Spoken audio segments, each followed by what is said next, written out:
ইতিহাস শর্ট করে বলছি। আল্লাহর কাছে হযরত ইব্রাহিম সাল্লামের ঘরে মেহমান আসলো। আয়েশা খাওয়া দিল, কি মেহমানে খাওয়া খায় না। বিবি সারা ডাক দিয়ে বলে, স্বামী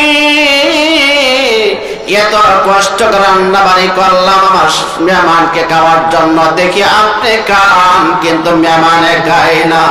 ইব্রাহিম নবী ডাক দিয়ে বলে, ও মেহমান আপনারা কেন খান নাই? মেহমান ডাক দিয়ে বলে, ইব্রাহিম খলিল আমরা আসলে মানুষ না, আমরা হলাম ফেরেশতা। বলেন সুবহানাল্লাহ। আল্লাহ আপনার কাছে পাঠাইছে একটা সুসংবাদের জন্য। কি সুসংবাদ? আল্লাহ তাআলা বলে আপনাকে একটা সন্তান দেবে বিবি সারার গর্ভ থেকে।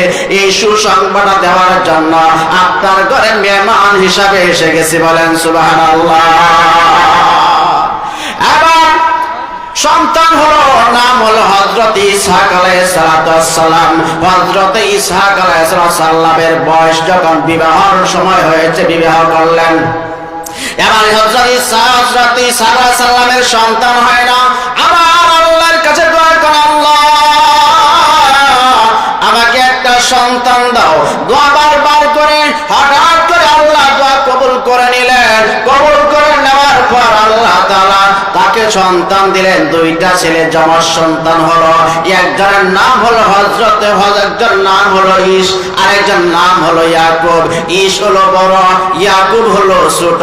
এবার তারা দুইজন আছে, কিন্তু ইয়াকুব হলো মা ভক্ত আর ঈস হলো বাবা ভক্ত।